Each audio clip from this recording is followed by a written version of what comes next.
David, good to see you there, my friend. Yes, sir. Good to see you too, Excellent. George. Excellent. Good to see you. It's been a few days.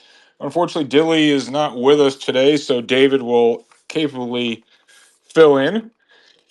For those of you that are not old enough to remember when, that's the boys are back in town from Tin Lizzy, 1976. Hard to believe I was just 20 years old then. People always want to know where I get these crazy song selections from. And I don't know. I see the price of Tesla going up again, and the boys are doing it again, David. I don't know. I mean, we're getting what the robot day, the self driving day, or whatever, and it's a bull market, and number go up, and the crazies are at it again. I mean, David, Cheech is not here. I know he's long Tesla, but I take it you're not participating, David. No, I'm not participating in Tesla. I'm an indices type of man. And long story short, one thing I've noticed is Tesla and Nvidia. They're the big retail ploy, right? Because final point here, Nvidia actually demonstrated a unique opportunity within the last 2 years for locked prospectuses that had specific allocations toward the index, and so by virtue, they were able to front run and continuously pile in more capital within that position, quote unquote, allowing them to have excess returns. But Tesla is definitely not part of that situation, but Nvidia is. So I'll Uh, leave that there. I don't watch the market hour to hour, but I gather Nvidia numbers came out, and I think they were okay, but I don't know. I haven't even looked really, but so again, we always in this room try to focus on anything but the extreme short term, the stock of the day or the stock of the week. I'll start with my outrages. It's been a few days, and we're gonna get to Peter in a second. We're here to hear Peter, not yours truly. But I tweeted this out the other day, David. I couldn't believe it. I went into a deli. I mean, it's funny. I put out sometimes what I think are really smart, incisive tweets that are non-captain obvious, and it's kind of like the tree falling in the forest. Nobody seems to care. I might talk about dollar yen, or you or Deer will talk about cross currency basis swaps, or God knows what, something with some purported value added.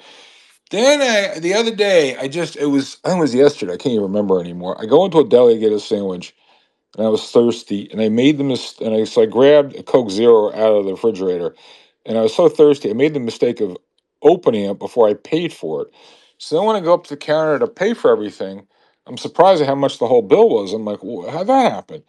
And I go, how much is it? And how much the sandwich was? It was like 17 bucks, something like that. But I'm like, how much is this can of soda?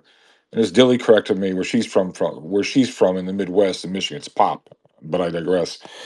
Guy goes $3.99. This is for 12-ounce Coke.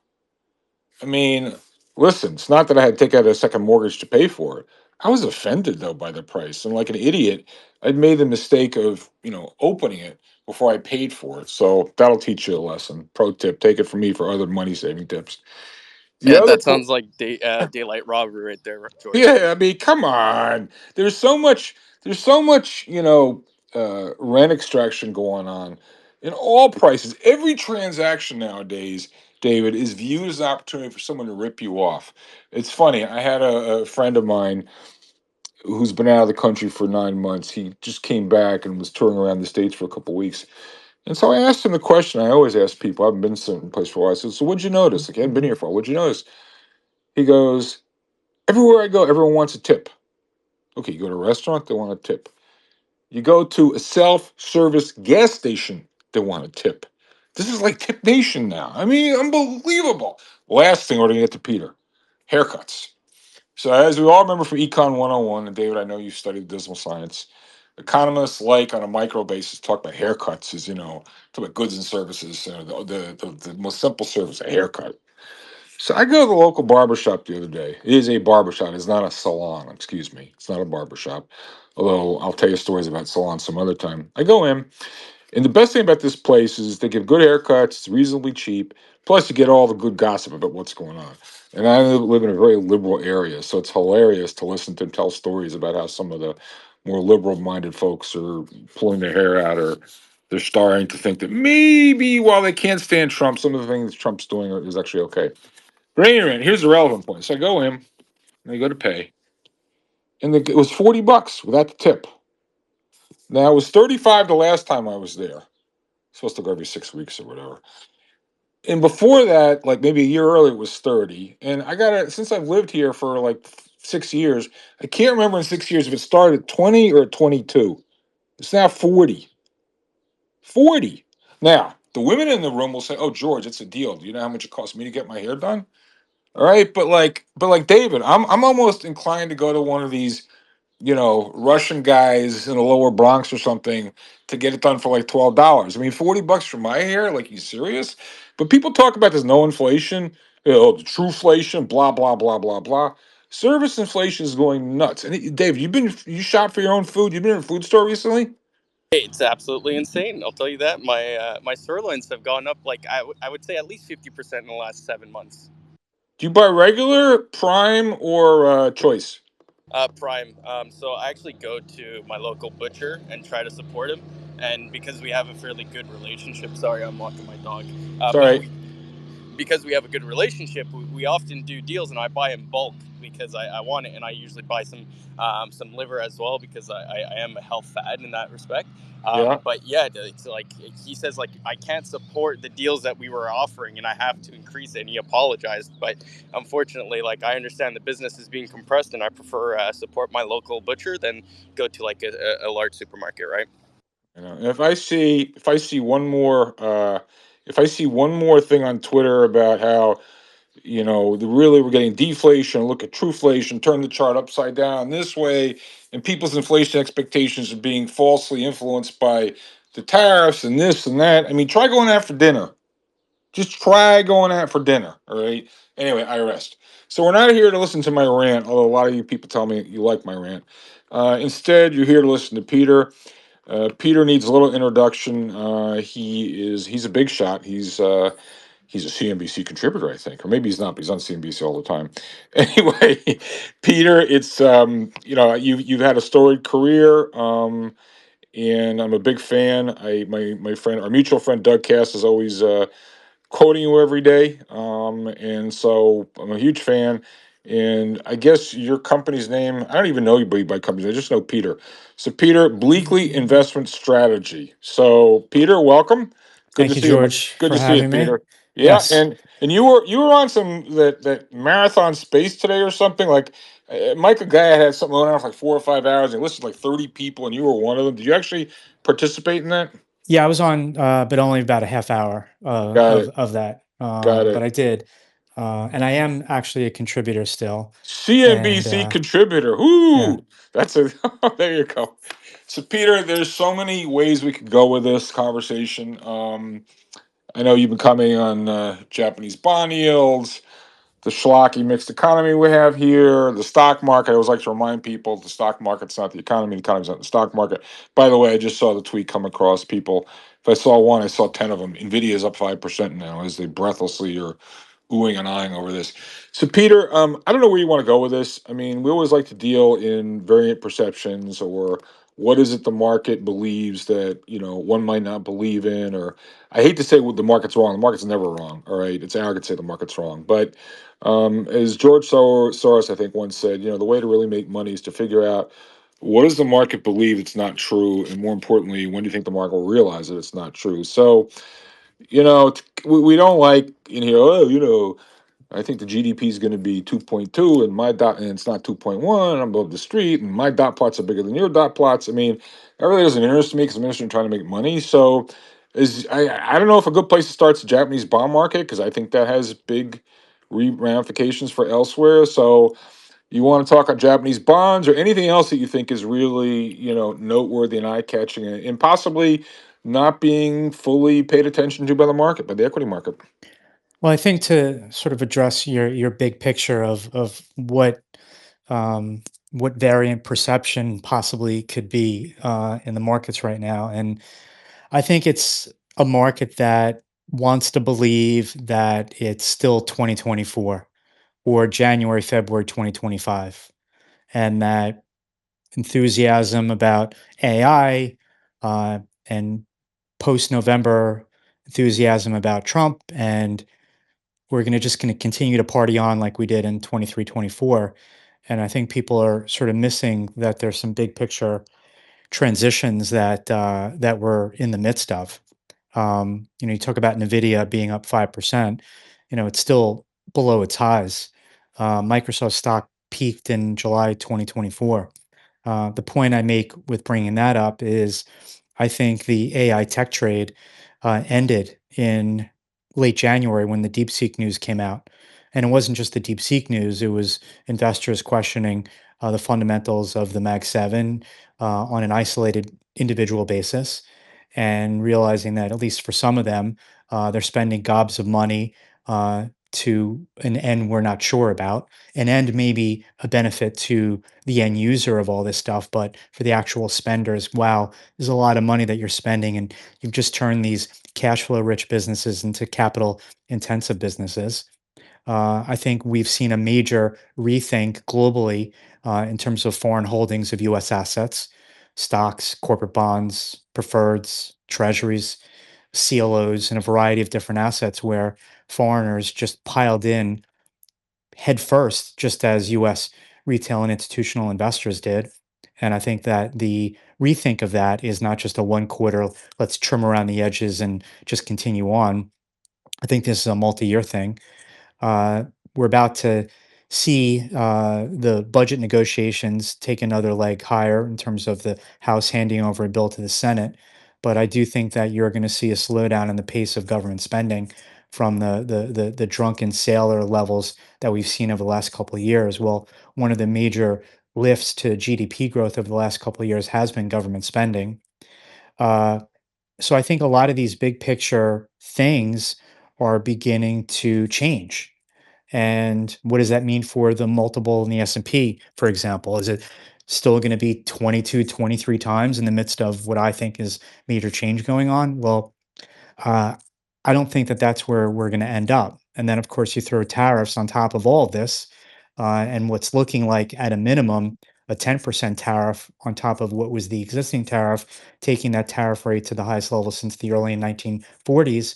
And I think the world has changed, but I think that investors are still pretending that it really hasn't, and that not much. And once we've sort of put the pause on the tariff button, that we're back to, like I said, December 2024.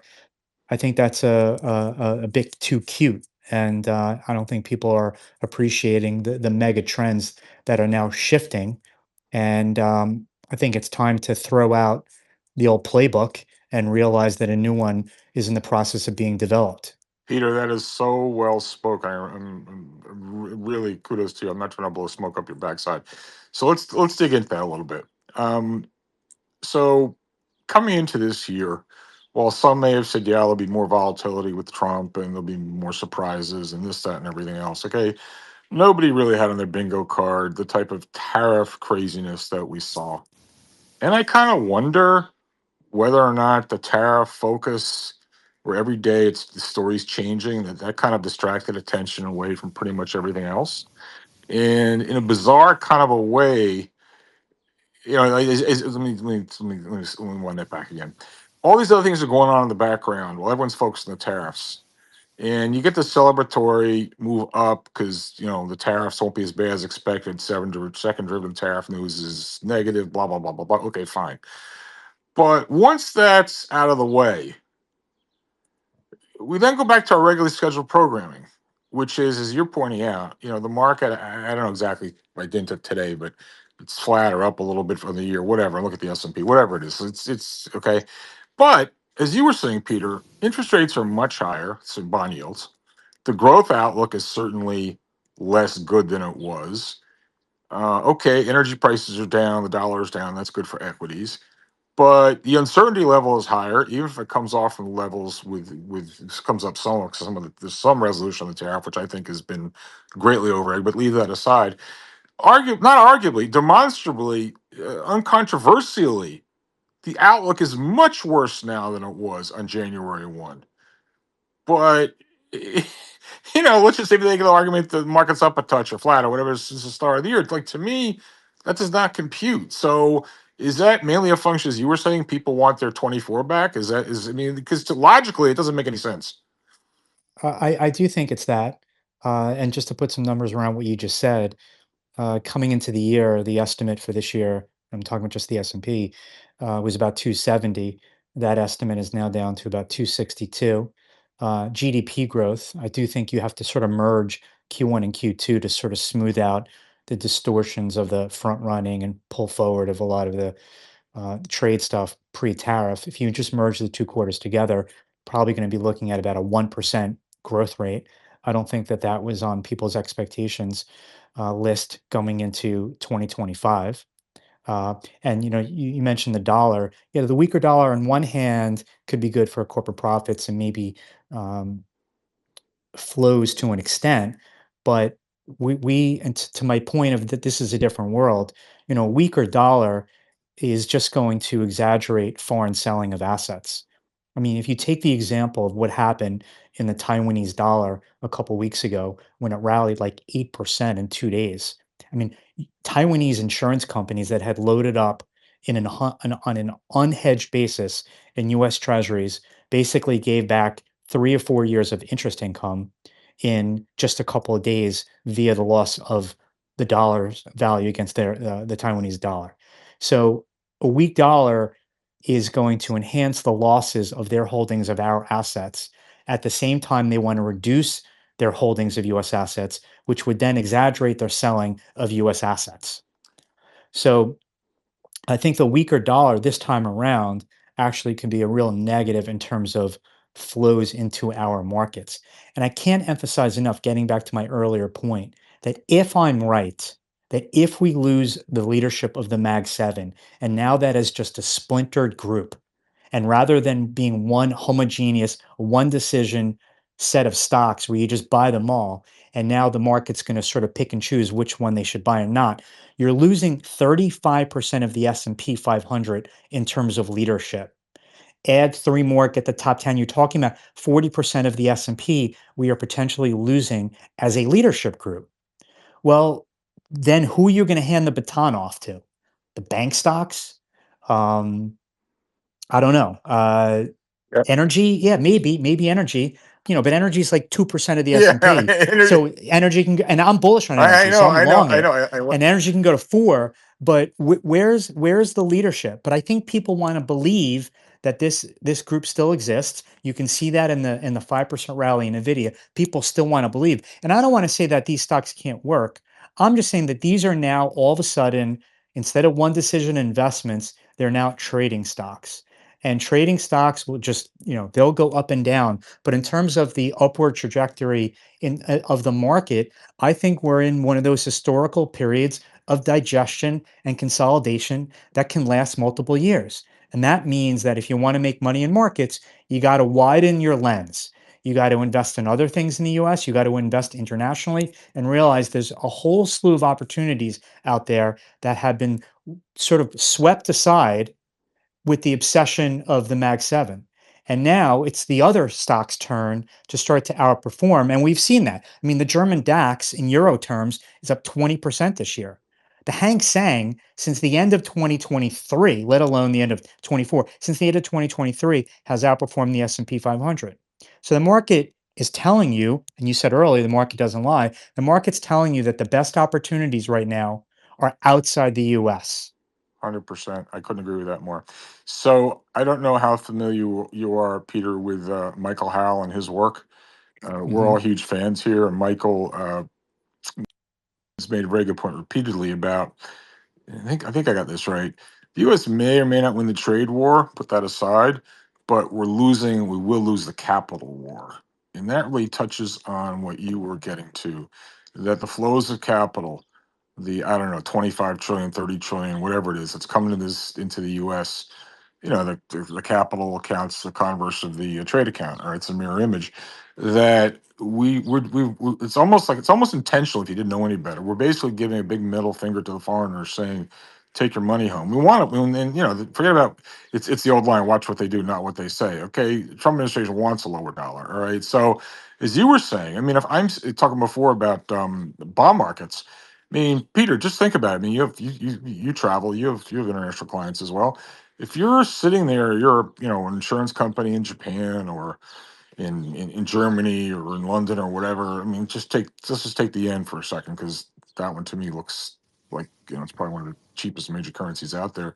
You look at the volatility that we now have, and you look at how the interest rate differentials have closed, and you look at how the cost of hedging is such that I don't know where it is this week, but as recently as, I don't know, a week or two ago, was, I think, on a hedge basis, U.S. Treasuries were yielding a negative return, I think, or whatever, for Japanese investors. Not the point. The point is, if you're doing all this for a 2% yield pickup unhedged, and the currency is moving by that much in a day, like, that makes absolutely no sense to me when anyone would do that trade. So if money goes home, or if people just, they get, again, we're running this huge trade deficit, all they got to do is decide not to reinvest, or money will naturally go back. I mean, to me, the dollar, look, could be wrong, won't be the first time it's happened, but I think the outlook for the dollar is pretty piss poor. And again, I'll stop my rant, land this plane, as I say. But, and maybe you've said this before, but, if we were an emerging market, and, the World Bank, or it came in, or the IMF came in and said, okay, Peter, you got to get your act together, tighten your belt, engage in some fiscal austerity, raise interest rates, get your act together. We're doing exactly the opposite here. I mean, there is no austerity. Maybe there's a slowdown in the growth rate of spending, but there has been no reduction in spending at all. It's still running up considerably year on year. And the administration has been engaging in open market operations to browbeat the Fed into cutting rates, which they don't want to do. So if I'm a foreign investor, how do I react to this, other than like yours? Like, I don't need this. I mean, sorry, I'm asking a leading question, but to me, it looks like an insane setup. Well, it's when you look at the U.S. stock market, because of the extraordinary market caps that have been sort of created with the biggest stocks. Uh, we know it sucked all the oxygen out of the room, of the stock market room, to the point where the U.S. market cap, as a percentage of the global market cap, got to almost 70%. U.S. GDP is about 25% of the world's GDP. US corporate earnings are about 35% of the world's corporate earnings. So all you need to do is just have some mean reversion. All you need to do is have that incremental dollar that doesn't get invested in the US. But also understand, too, that if that incremental dollar does not get invested in the US, where's that incremental dollar going to come from? Well, US households have a record percentage allocated to the stock market. So the US investor, in addition to the foreign investor, is loaded to the gills in US stocks, because there is a belief that has been rightly rewarded that the market always comes back. And we were reminded of that again in April, where we had the big downdraft, and within weeks, we're right back to where we were. Like, the April 2nd never happened. And I think we're actually at a really interesting point right now, looking out through the rest of the year, is whether this buy in the dip, God given right that the market's always going to bounce back, whether it's going to stay at these levels, or can it be that easy? Or am I right that the world has actually changed, and maybe it's going to be much more choppier, and a much more volatile ride? You mentioned, the government and budget deficits and so on. Well, on one hand, it's most likely that you'll need a 10-year yield at 6% before Washington, D.C. realizes that we have a problem, because in that instance, the problem is thrown in their lap, via the spike in interest rates. On the other hand, which I think the Republicans are trying to accomplish, they're at least trying to slow the rate of increase in government spending. And now I know the House basically presented the Senate with about $1.5 trillion of spending cuts over 10 years, which is really nothing, 150 billion a year out of the 7 trillion we spend per year. So it's really nothing. But if you just slow, and this will get back to my initial point, that the world has changed. One of the major factors in economic growth over not just the last couple of years, but obviously since COVID, has been enormous government spending. For every dollar of public dollar that gets spent, it ends up in the private sector. It ends up in corporate earnings. It ends up in an expansion in corporate profit margins, because it's this artificially created money that gets thrown into the economy. If you slow the pace of government spending, which we of course desperately need to do for the sake of our finances, well, that is a drag on economic growth. That is one less incremental dollar that is getting into the economy. So if the Senate, which wants more than $1.5 trillion, if it gets to 2.5, while over time that's a very good thing, that is a major drag on economic growth and another sort of factor in my point that the world has changed, but the markets are pretending that it hasn't. So Peter, this is actually kind of dangerous. Like you're kind of my new best friend here because I think we're drinking the same Kool Aid, or we have our heads both screwed on right, and we're right, and the world's crazy. So let's do a little thought experiment. And David, I want you to join in on this as well. So I'm going to put the question to all three of us, and I'll go first if you want. But Peter, you can have at it first, or David. So I'm going to compel each of us to argue the opposite. In other words, we have to make the case that somehow this is I don't want to say it's right because then that presumes that we're wrong. No, this is justifiable or make the case, solve for X. Like what has to happen to believe this won't end badly, to believe that the market will still do well from here. So in other words, argue against yourself. So I'll just throw some stuff out and David, Peter, shoot it down. So I guess I'd say, well, I don't know. Oil prices are down. They stay down. They go even lower. Yeah, that's a big boost for consumer spending. Okay, fine. The U.S. we get some trade thing. Yeah, it's 10% for everybody. Maybe the Chinese is, I don't know, 40%, whatever. I mean, it's a tax on the consumer. Don't get me wrong, but Peter, it's like they say, it was better than expected. It's like okay, somebody went bankrupt, but that was already in the price, so it's okay, right? All right. So the tariff news doesn't get worse. So like that's done and dusted, even though it's a tax increase for consumers. The U.S. dollar somehow you don't get the capital flight, people money still comes here. Nvidia just had good earnings. What are you worried about, Peter? You're too much of a worry wart. Who cares if it's on 20 times revenues, blah blah blah. You must be a boomer to talk like that. So the mag 7 carry on. I'm a spitball. I'm just talking out of my head, okay? The Fed's going to save us, Yeah, the right? Fed's The going to Fed's say, going to "Oh, save okay, all right, let us. me keep going. Let me keep going. We get something in the Mid East. I don't know, some type of truce or whatever, Abraham Accords, blah blah blah. There's a deal with Russia and Europe to provide oil, and the Ukrainian thing. There's some type of ceasefire. I don't know. I'm just putting logs on the fire. So Peter, I don't know, or David, whoever wants to take a shot. What part of that is believable, plausible? What would you add to it? What would you just say it's categorically not going to happen? Or Peter, am I making your blood pressure go up by saying this? I always like to ask myself. I always like to argue the null hypothesis because I always learn more from that. So, like, what's the best case you could make for that we're too that you? I'm not going to throw David in here on this one necessarily, but that Peter, you and I are too negative. Like, try to argue against yourself. What would that argument sound like? I think you would need a reversal in a few things. Um, you would need an end to this tariff war. Um, when you think about, on one hand, the best case is we're left with a 10% blanket tariff. Um, and just to put a number around that, 10% tariff on US imports of goods is a $330 billion tax Thank because you. we input Yep. about 3.3 trillion. And just to put that number into context, and I'll get around to answering your question in a second. The US government, the federal government, took in about $525 billion of corporate income taxes. So add another 330 to that. Right. Um, and just to, very back of the envelope, very unsophisticated math. Well, 525 billion of revenue, corporate tax revenue. If you assume a 21% corporate income tax rate, that assumes pre-tax income of about 2.5 trillion. Right. Well, if I take the 525 and I add on the 330, okay, so I'm talking about 850 Yep. billion plus, Yep. um, divided by the 2.5 trillion of pre-tax income.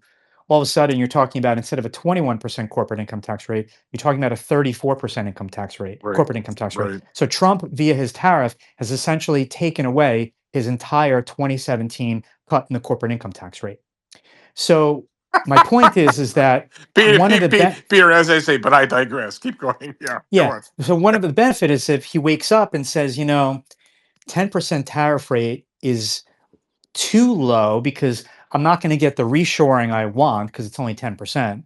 And who's going to build a factory in the US just because there's only a 10% tariff instead of a 20 or 30% tariff?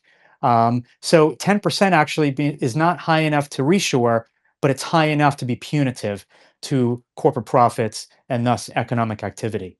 But maybe he wakes up one day and says, you know what? I'm no longer tariff man. I am free trade man. And all of a sudden the tariffs go away. That would be a positive. Now, does he have that sort of epiphany? It doesn't seem like that right now. Maybe inflation further decelerates. You mentioned oil prices. Maybe oil prices continue to go down, and that's a nice lift to the consumer. But on the other hand, if oil prices continue to drop, it's because demand is slack. And if the tariffs stay on, that means people are going to start losing their job. So yeah, while maybe it's $2.50 to fill up a gallon of gas, well, if you don't have a job, you don't need to drive to work, and you don't get the benefit from lower gasoline prices. So maybe we get a drop in interest rates. Well, if we get a drop in interest rates, maybe that's because inflation is low. But on the other hand, what happens if that's because GDP growth is 1% or zero or even minus, and that's why we're getting the drop in interest Right. rates? So on one hand, it's yeah, we can lay out a couple of positive scenarios, but on the other hand, you can say, well, be careful of what you wish for or think is possible. One of the problems for the market, and it's not a problem until it is. Valuations don't matter until they do. If the S&P 500 was trading at 15 times earnings, we can say that, well, things aren't, maybe we priced in a lot, and U.S. stocks are still pretty attractive, and yeah, we know we got a lot of these headline risks and a lot of challenges out there, but 15 times that's manageable. But you're trading at 23 times, and you're not leaving yourself much room for error. And so I just think that these are all the things that investors need to think about. And getting to my point about international markets that are probably going to do better than U.S. markets, they've priced in a lot of bad news. Low multiples, low expectations. Again, the flood of money that stayed away from international markets and instead, loved the U.S. Um, Stuff changing. Things are changing, and I think investors need to acknowledge the change. Agree with that. David, not to put you on the spot, but do you want to take a shot at that at all? Because I got more. I can keep the fire burning. But David, I don't know if you want to make the bull case. What would you say? Give me one moment. I'm passing another dog. But no, Hold on. Wait. Dog. What type of dog you got? Wait a second. What type of I dog have you a got? Shelton Collie. Oh wow. How old is He he or she? he is 6 years old now, and he still looks like a little pup. We got lucky. And is he good with other dogs and other people? Yeah, he's good with other dogs. He's a little apprehensive because of an experience he had with a pit bull. But long story short, he's pretty good. All He's right. a good Well, dog. well, I don't want to interrupt the walk. I can keep going, but do you have anything you want to weigh in Yeah, here? Go yeah, I ahead. do actually. So this, fundamentally, I think I agree with your thesis, Peter and George, on a long-term picture. And particularly, I look at it with like a fairly simplistic lens here. Specifically, structurally speaking, we have a massive passive dynamic within the U.S. markets.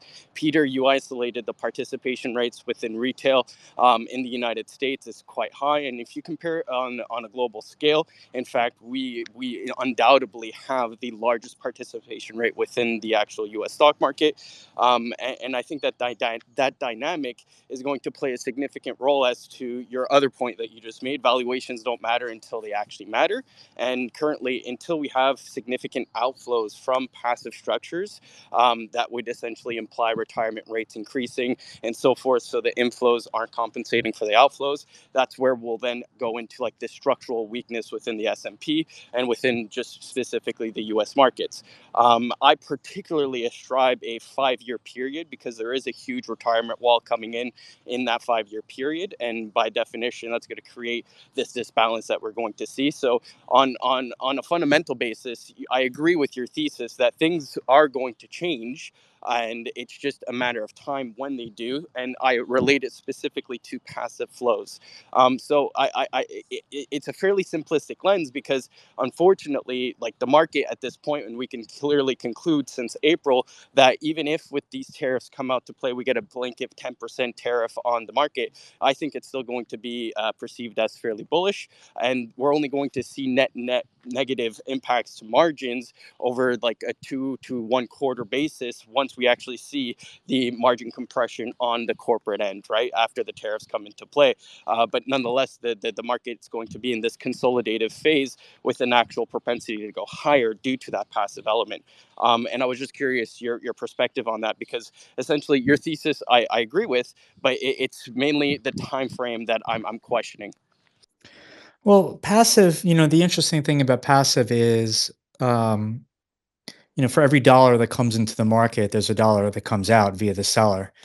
And if we go through a period of time where the market just continues to chop up and down, and people that are to me, the only passive investment is really the S&P 500. If I buy a SMH, the semiconductor ETF, well, I'm making a very active decision. Uh, if I'm buying a market outside the US, I'm making a very active decision. So passive, even buying the S&P 500 is an active decision. I know that it's more on autopilot than other things that people buy, but all of a sudden, if people see, it's human nature. If people see other things working and what they own is not working, they call up their advisor and say, "How come I'm not in A when it's going up, and I'm in B that's not going anywhere?" And there are moments in time that I think that, right, and I think we're in the cusp of one where money can continue to flow into the S&P. That doesn't mean that it continues to push it up, because I can bring a foreigner that is not subject to the passive, but they own $18 trillion of U.S. stocks, and they're not going to adhere to some passive bid. They're going to be the seller to that passive bid. So I don't think. I think when the whole world is buying a set of stocks, yeah, those stocks go up. I don't think that world exists anymore. So Peter, maybe there's a passive bid within the U.S., but now yeah, I can find you plenty of sellers yeah. outside the U.S.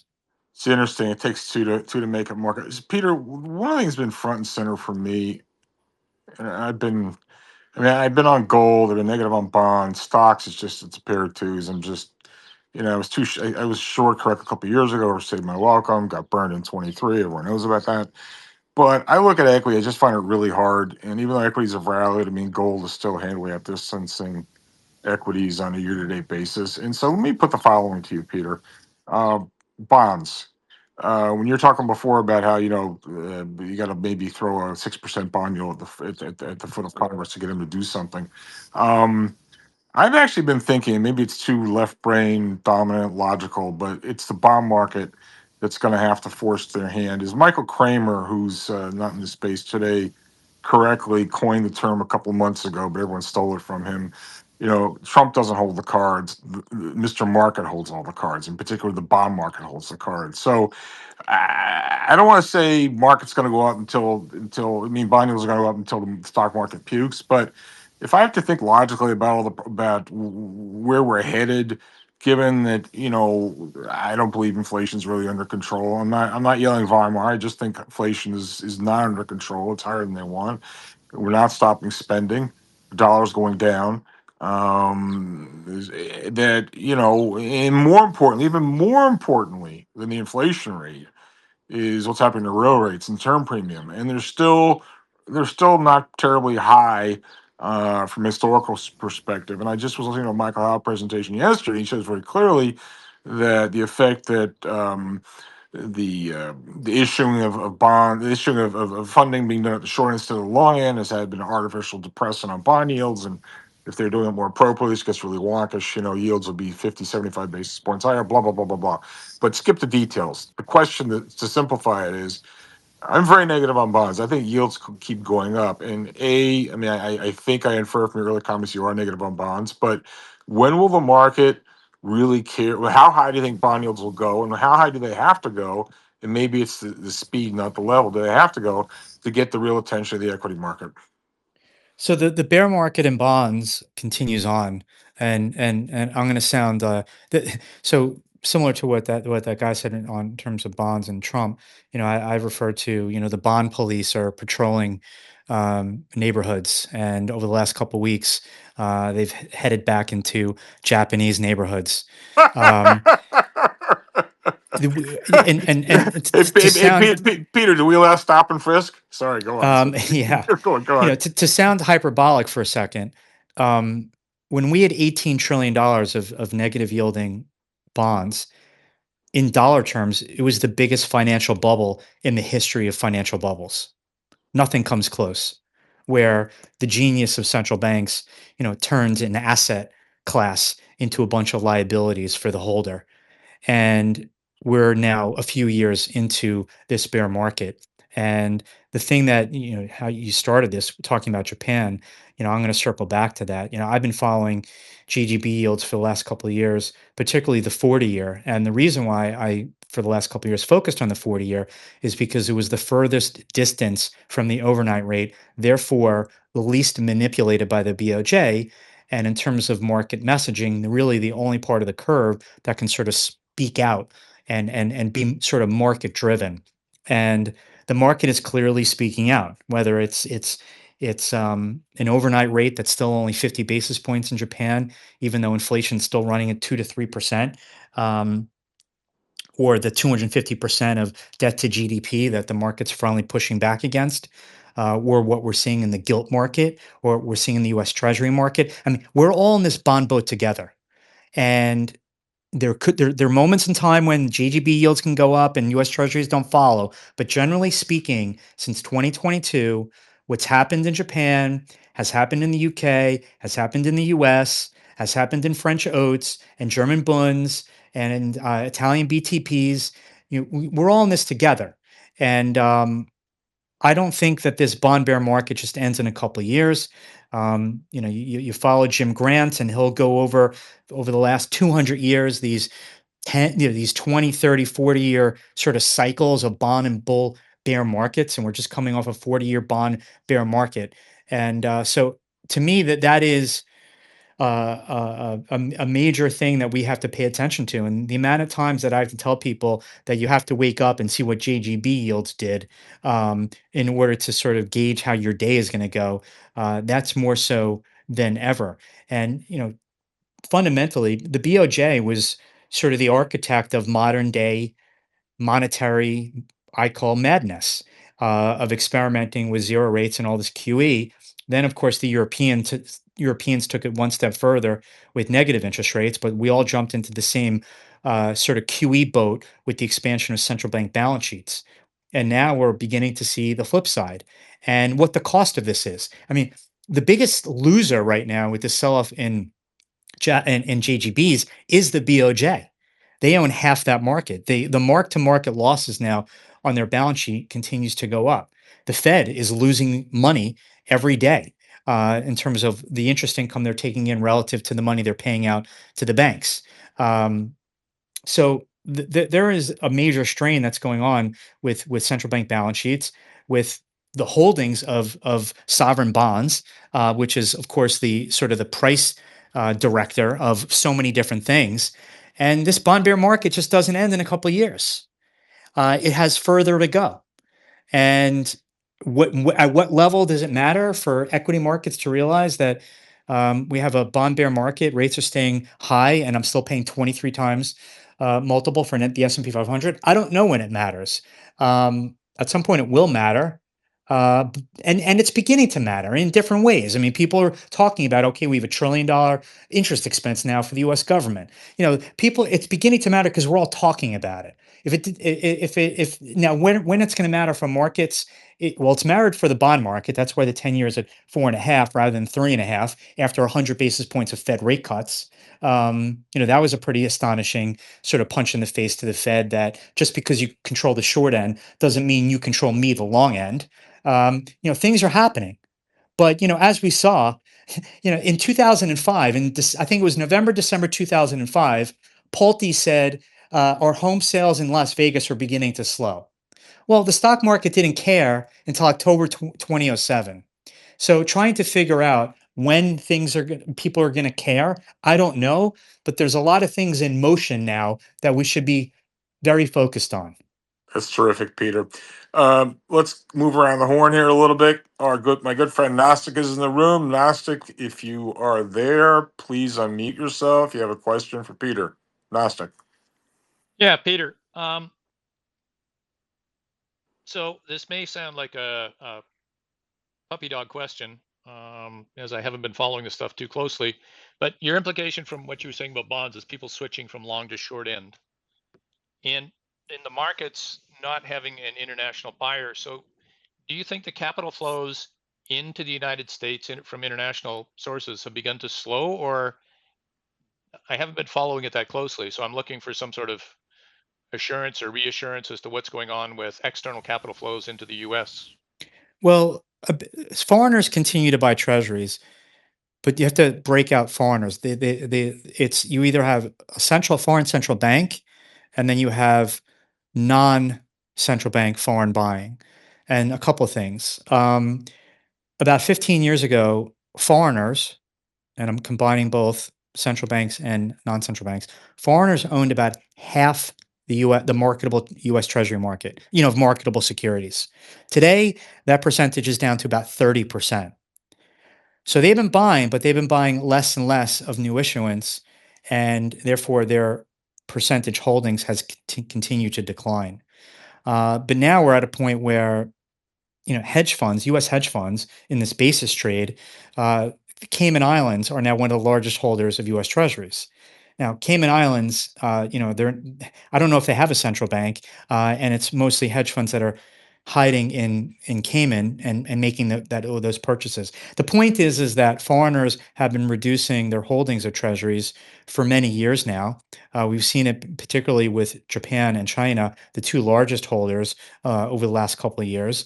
And they have every reason to continue to shrink the amount that they're buying.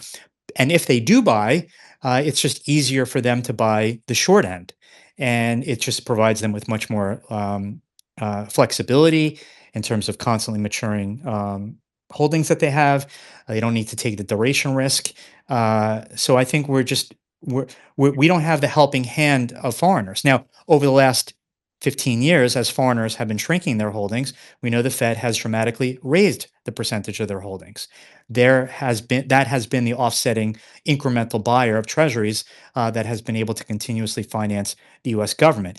And now at 4% interest rates, the U.S. domestic purchaser is buying treasuries because, hey, I finally got an interest rate after 15 years of searching through the desert looking for an interest rate.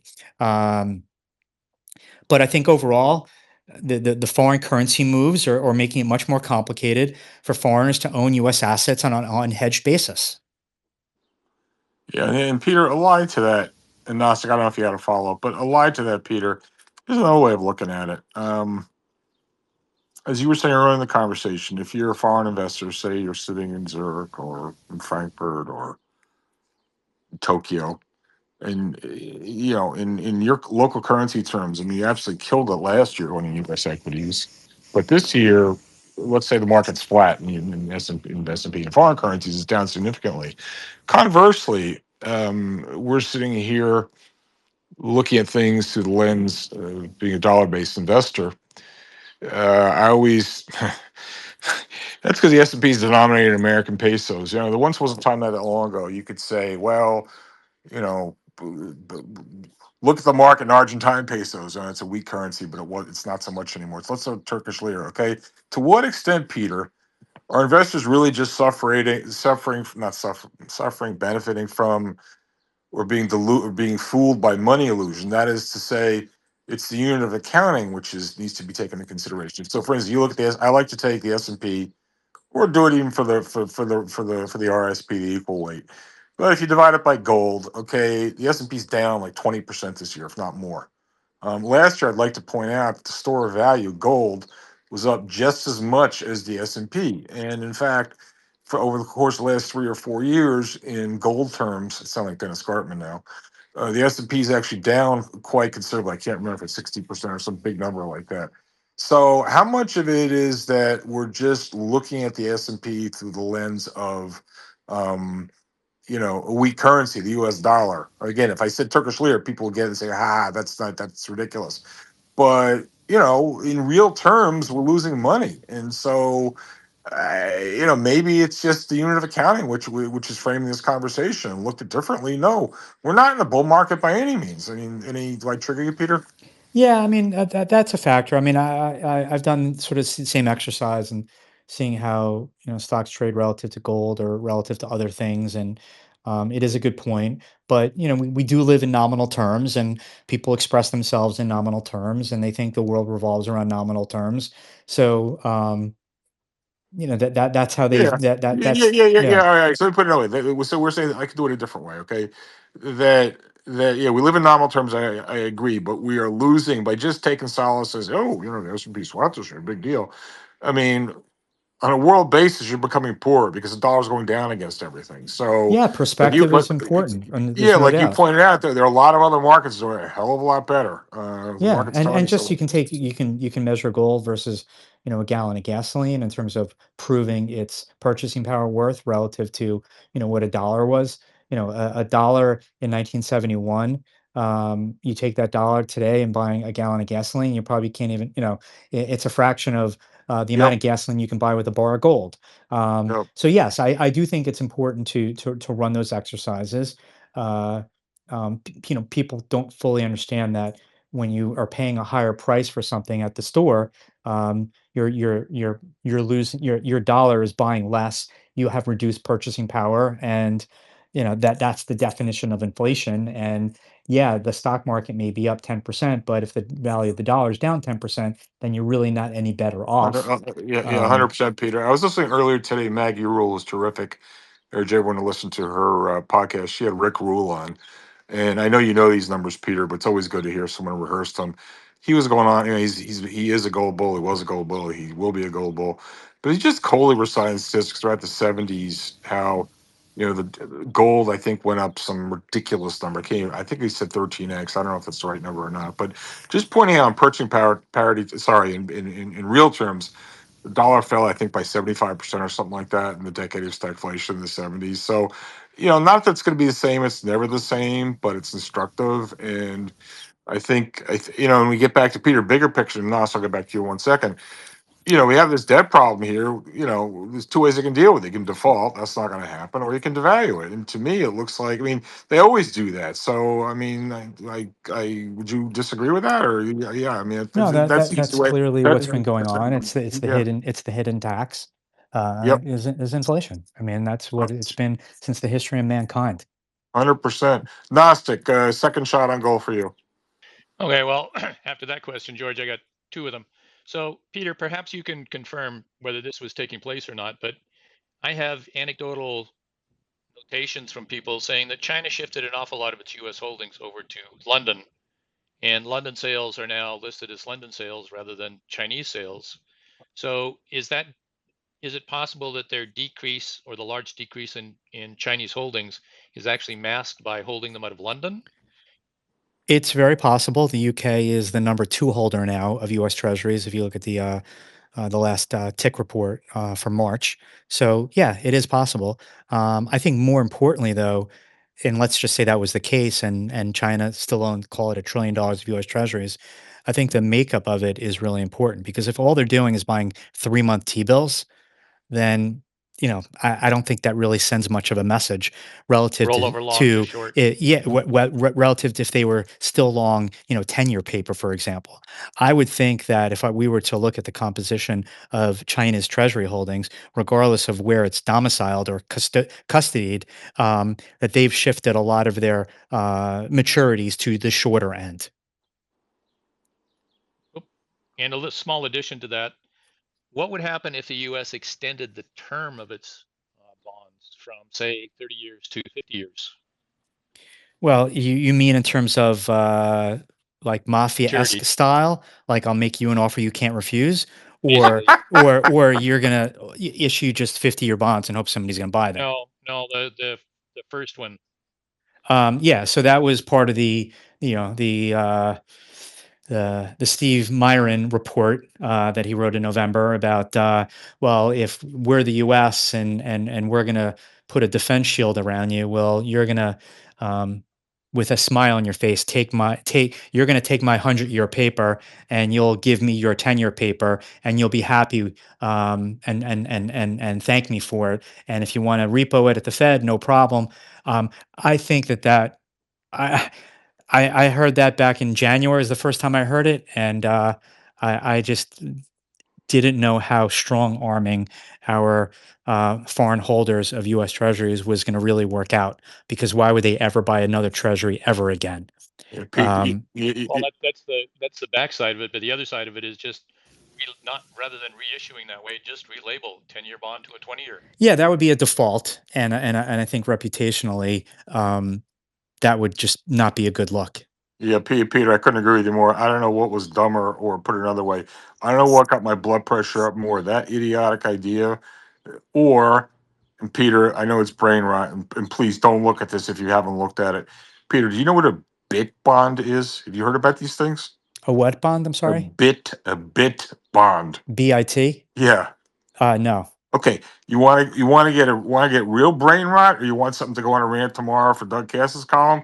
Go look up Bit Bond. Okay, and basically the deal is, here's a genius way for the Treasury to save money. Instead of issuing paper, let's say that the 10 years at 4.5%, they'll issue coupon. All right, the coupon will be 1%. They'll put 90% into 10-year paper, and then 10% goes into bonds. And then the crazies say, well, if Bitcoin goes up at 50% a year for the next 10 years, you'd be better off, owning the Bit bond as opposed to, a treasury. Forget about the fact that you could create that security if you wanted to. Forget about the fact what happens to the returns if Bitcoin is just unchanged over the next 10 years, whatever. But this is insanity. And the crazies are running around talking about this like this is the latest development in Newtonian physics or something like that. It's mind-boggling. Okay, so I don't know what's crazier, the 100-year thing you just talked about, or these bit bonds. And Peter, I think we're good friends. Please don't hold it against me if your brain explodes when you read about these things. But this is the garbage the geniuses who don't know anything about finance. I mean, they say it with a straight face too. And and they, well, people are writing white papers on. I'll send it to you, Peter. You'll have a heart attack when you read Yeah, this I'll stuff. take a look. I mean, there's one thing to write an academic paper and theorize about what the ideal resolution is to our debt problems, but there's another thing to actually carry it out. For sure. Hey, Peter, totally off base, and we're issuing the 15-minute warning or 13-minute warning because when it closes from the 6:15. Peter, you've been more than generous for your time. So I see Rusty's up here, so we'll get to Rusty in 1 second. Peter, did you read the craziness? Here's around the turn of the year. We were talking before about foreign investors coming here. Mag 7, the greatest story ever told. These are things that you don't. I like to describe as things you don't see at the bottom. There were stories, crazy stories. They resurfaced again. I read it on the internet, so it must be true. But apparently, some of those heavily traded securities, the biggest buying done by Korean investors in Korea, it was like Tesla, Nvidia, QQQ. So like we wonder, like, or Palantir, like we wonder who's doing all this buying. And to paraphrase from Oscar Wilde, as people have known me to do, they know the price of everything, the value of nothing. But when I see stuff like that, I mean, that makes me go, Oosh, this is not going to end well. I mean, I don't know. Are you familiar with the crazy story I'm talking about, or is that just Yeah, no, I my mean, insight? I've seen that. I mean, listen, the human instinct of wanting to make money fast, um, is not isolated to one particular region of the world. It's human nature, and it gets to the point of foreigners have loaded up on U.S. stocks, and Yep. because that's where the action was, and the action wasn't in Samsung in South Korea; it was in Mm-hmm. Nvidia, Mm-hmm. and money is going to go where sort of the action is, Yep. and it's just that's just the way it is. Right now we have people can open up a brokerage account anywhere in the world, trade stocks anywhere in the world, and it's just with electronically, it's just very easy to do. And whether it's DraftKings on your phone or it's a Fidelity account or Schwab account on your phone, um, you can play and trade and wake up in the middle of the night if you're on the other side of the world and trade your Tesla. All right, Rusty, my friend, good to see you. What's up? You got something for Peter, Rusty? Yeah, no, I love the conversation. I was talking with Michael and then Weston the other night. Some folks were in there, and I asked a question about Japan going towards the shorter duration, and sure enough, it was like they were listening at the same time and they were moving towards that direction. All of that said, what do you? What is your?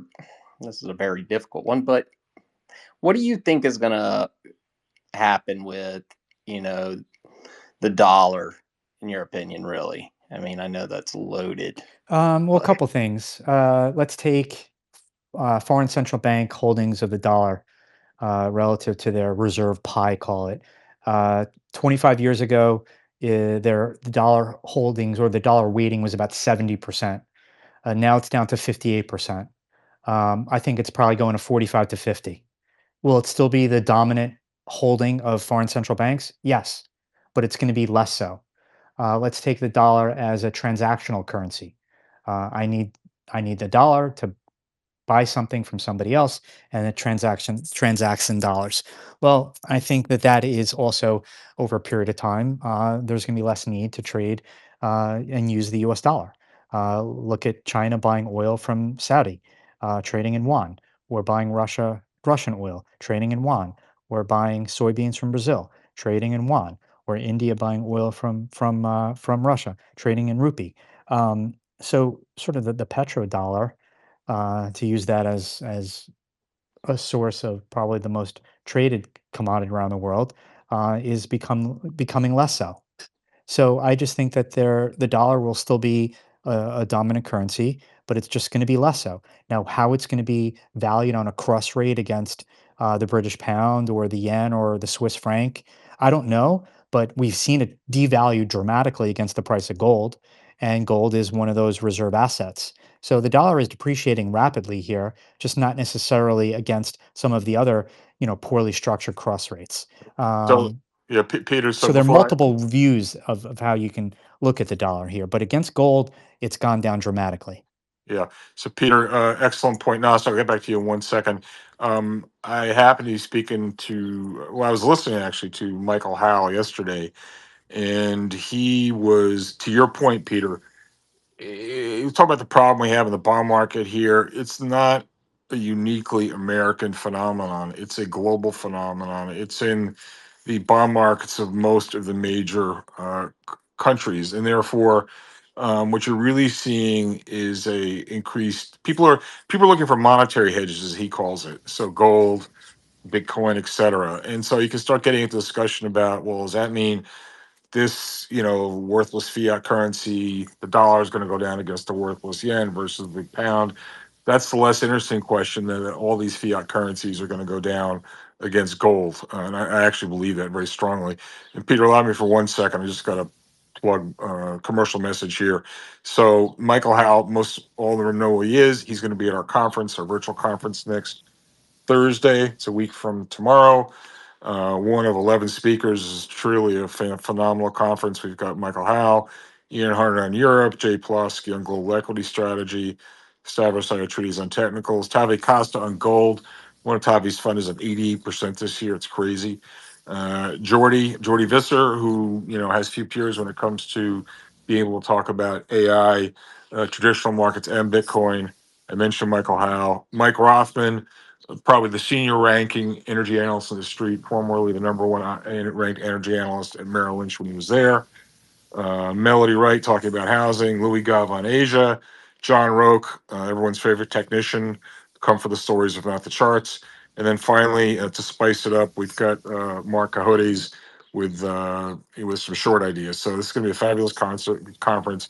Tomorrow, it's a week from tomorrow, June 5. It's virtual. I think this will be the finest independent research conference ever held. I actually think it's going to be the finest research conference period ever held, and the reason I say that is because this is an all-star team. So it's like in sports, you pick the best players from various teams around the league. You're not stuck with one team. So I'll put this conference up against any conference Goldman Sachs, Morgan Stanley, anybody has ever had. And hopefully, if we get enough turnout for this, we'll do future conferences. So we'll take it from there. So Gnostic, I think you had a follow-up question. I'm sorry to interrupt you, but I had to get that in. Gnostic, are you there? Yep, I'm here. Do So you have a Peter, follow-up? Yeah, you had a follow-up, please. when you were talking about trading in yuan or renminbi, is it possible that BRICS clearing in gold would have an effect on all of those rather than like The other system, which basically clears in U.S. dollars on an ongoing basis, just the BRIC system, clearing in gold rather than clearing in the U.S. dollar.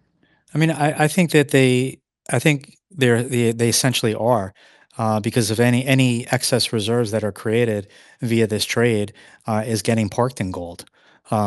We know that foreign central banks have been buying gold hand over fist, so and that the money to do that has to come from somewhere. So I think in a way that's what has been happening, particularly since the EU and the U.S. froze half of Russia's central bank reserves.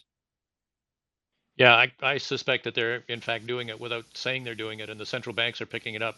So they're the entry, the on ramp into the BRIC system, and the off ramp on the other end, and just clearing gold through that through the Correct. BRIC system. Agreed.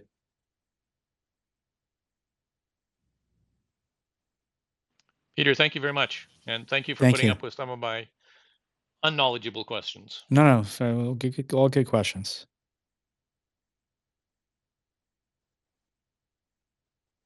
Uh-oh. Did we lose George? Maybe Rusty, I guess it's time for you to ask another question.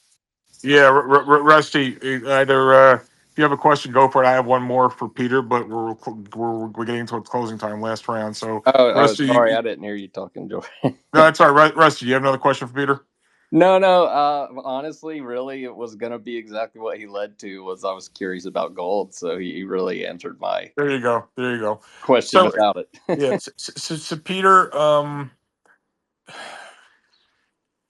not going to ask what black swans we should worry about. I mean, yeah, I didn't know what is the title of the room is, black swans, gray swans, white swans. So when everyone says, try to think of something that no one's thinking about. I mean, by definition, it's unpredictable. Stupid question. So let me ask you a little bit differently. What do you think we should be concerned about? That we're not focused on that maybe people talk about it but they're not adequately concerned about it, or let me put the question another way.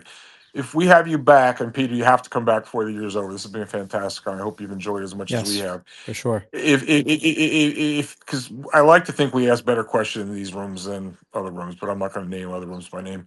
But it's 6 months from now, and Cass will come in here, but he went away for a few weeks. I don't know why he's not coming in, but anyway, Peter, if we come back 6 months from now and like things are totally different from anything we thought about, it's like the market went up a lot more, went down a lot more. Okay.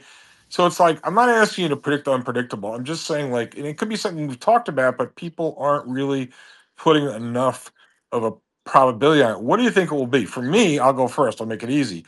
I think the chance that we get a dislocation in fixed income stroke currency markets is higher than people imagine.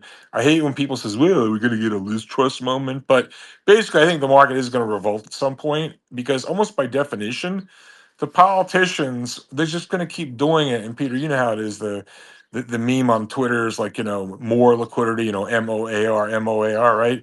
It's like, hey, Peter, MMT, what's the problem? Nothing to worry about here. So it's like an open invitation to keep behaving irresponsibly until something breaks. And so I actually think that it's going to be the speed or the level to which bond yields go is going to be the surprise. Maybe it causes the dollar go down as well, but then the Trump administration probably wants the dollar go down. I don't know. But if I were to ask myself the annoying question I just asked you, that's how I would answer it. Do you have any So thoughts? yeah, I'll say two things. Number one, I was going to say exactly what you just said. To Yep. me, it's a 10-year yield that goes from 4.5 to 5 to 5.5 to 6 in a very short period of time. That Mm-hmm. results in the Fed having to step in, just as the Bank of England did on the LDI blow Yep. up. And the second thing is a stock market that falls and doesn't V bottom, because if there's, I mentioned earlier, government spending has been a major support to economic activity. Well, so has the upper income spender. And if the S&P 500 goes to 4,000 and doesn't rebound automatically back to 6,000, then you can be sure that we have a recession in the US. On one hand, you can say, well, the stock market is going to price in whether we have a recession or not. Well, that used to be the case, but it's a decline in the stock market that in itself can cause the recession because it would freeze up upper income spending.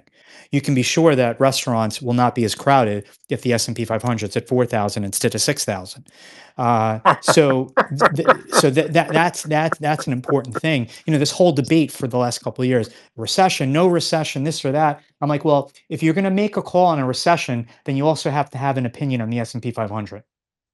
Yeah, and Peter, that's very well said. I don't know if it's something you wrote or somebody else wrote. I read so much, probably like I can't remember who said what anymore. But at least I'm honest enough to never take it as my own idea. But someone wrote the other day, it was really interesting. We're talking about, and I want to know your reaction to this, about how stock markets, where they used to be really discounting mechanisms, they're more almost like coincident indicators now. I thought that was really interesting. Yeah, I've been saying that for years, and I think the Fed neutered the sort of the discounting mechanism of the market, and that the market really only responds with staring it right in its face. And I think it's a completely different. Like I'm good friends with Jeff Hirsch, whose dad founded Stock Traders Almanac, and I used to get the Stock Traders Almanac religiously every single year. And I really believe that the Fed sort of manipulating and taking over markets has made those historical patterns and discounting moments, much less relevant. Peter, I knew there was a reason I liked you. Aside from the fact you write so well and you're smart when you're on TV. I'm good friends with Hirsch. I meet him occasionally for coffee over in White Plains. So I didn't know that about you. We'll have to do a threesome the next time we meet. Yeah, we'd love to. All right, I was chatting with Jeff a few weeks yeah, ago. Peter, this has really been great. Seriously, I don't know what we're going to talk about, but we never know what we're going to talk about in these rooms. This has been great, and it's all because of you. And Peter, I hope you'll come back. I mean, this has been For awesome. sure. And Well, George, I yeah, appreciate having me on. this has been great. Thanks, everyone. Tomorrow we have Andy Costin on, and on Friday we have Peter Basmajian, I think. So take care, everyone. See you guys tomorrow. Be well. Good night.